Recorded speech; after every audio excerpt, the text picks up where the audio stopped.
Welcome to today's edition of Your Questions Answered with Father Gruner. We take your questions and answer them. Please contact us with your questions and comments at the Fatima Center. No, I said that wrong. Questions@thefatimacenter.com. You can see it on the screen there. Questions@thefatimacenter.com. So today we have something that has to do with something that's considered controversial that shouldn't be, and that is about divorced and remarried people.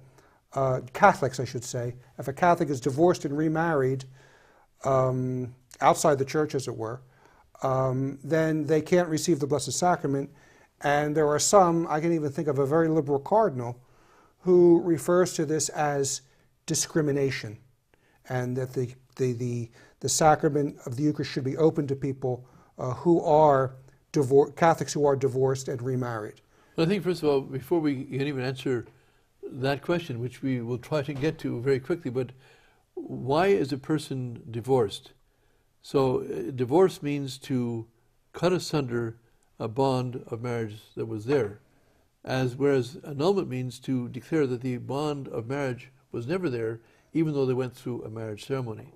So divorce is quite different from annulment. Now, just not to say that something can't be abused, such as annulment, but just in itself, a divorce is saying, you were married at one time, but now you're not married because I declare it so. I being the judge, I being the prime minister, I being who passed the law, or whoever. But God says to us that what God has joined together, let no man put asunder. So not the Pope, not the bishop, not the prime minister, not the legislature, not the judge, not the justice of the peace. Nobody can put asunder what God has joined together. So our Lord is quite clear on that, and the Church has taught that quite clearly. In fact, the whole Anglican heresy is based on Henry VIII wanting to have an annulment that the Church said we can't annul this marriage because it's valid. And so St. John Fisher had his head cut off because he said, I've looked at the matter, I've studied it, and this marriage was valid. And we can go into the case of that if you want. But the point was that the king had him executed, and he got the other bishops to apostatize and say, no, we agree it was annullable. And then a year later, after he got, or how many years I've forgotten, then he said, well, I don't want her either. So and he went through 8, but all on the basis that a man in some position of authority can divorce, can break asunder what God has joined together. And whereas to get married, a person marriage is freely entered into by the man and the woman, but they entered into by saying, I, the man, marry this woman. This woman says, I marry, and I do it before the laws of God. And God is saying, okay, this is your choice. I now bless this, and it's insoluble. You can't reverse your deal here. That's what. And our Lord Himself said that. Yes. And that's so what they're doing by claiming that they can have a divorce is they're first of all making a sin against the faith by not, even if they're not formally making that, they're acting as if, or they're saying, well, I know I can't break it, but I'm going to break it anyway, but I'm breaking God's law in a serious matter. So they're in a state of mortal sin. So being in a state of mortal sin, they can't go to communion. So, the Pope can't change that. The bishops can't change that. A council of the bishops can't change that. A synod can't change it. I don't know. The council of all the bishops of North America, South America, or whatever combination you want, none of them, including the Pope by himself, a solemn decree, can't do it. He doesn't have that authority. It's already defined in the Catholic teaching. The Pope, nobody else has his authority.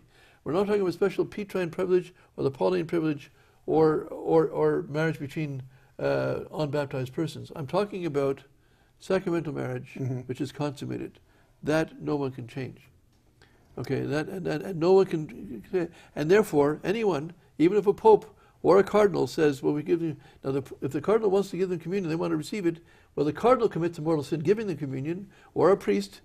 The people, either both of them receiving communion or one of them receiving communion, gives mortal sin a sacrilege. And yes, of course, physically they can do it as God doesn't, kill them or whatever He does to stop them or give them some disease, whatever. But they can physically do it, but they cannot do it morally. They cannot do it without sin. So this is the teaching of the Church. This is not something that man can change.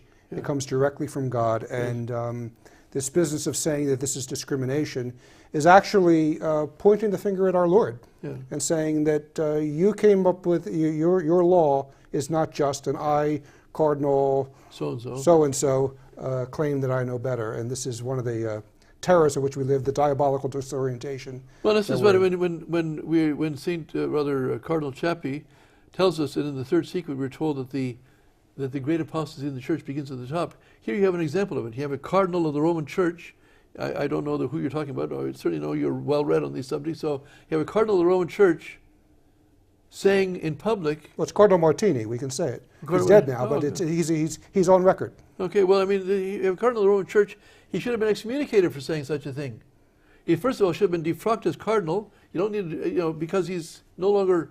If he was ever, worthy of the job, he was no longer worthy of the job once he made such a pronouncement. Now, if he was drunk that day, I'm not saying that cardinals get drunk, but if he was conscious of what he was doing when he said it, I mean, I'm not saying cardinals should get drunk, but if they got drunk and he said something stupid, you can't hold him against as. This was in an interview that he approved of. So anyway, so we know the teaching, and that we can't get fooled, because this is something that's going on right now in the church, that even the German bishops are saying that we're going to change the law and allow. But the whole idea of this thing, the law is not something. There's different kinds of law. If we say, for example, that you must drive on the right-hand side of the road because the legislatures of Canada and the United States say so, that's one thing. And there's nothing intrinsically wrong with driving the left-hand side of the road as they do in England.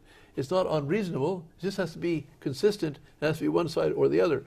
But there's laws that are beyond our control. We don't have the right to say, that God made the institution of marriage between one man and one woman, and this is the way it was from the beginning between Adam and Eve and all their successors. And yes, it's a hard saying for some people, as our Lord Himself said, that the people, because of the hardness of their hearts. But this is the law of God, and God says you can't change it. And I came in person, in the flesh, to tell you that. It's not who are we to say? Well, we know better. So this is a movement that's going on right now.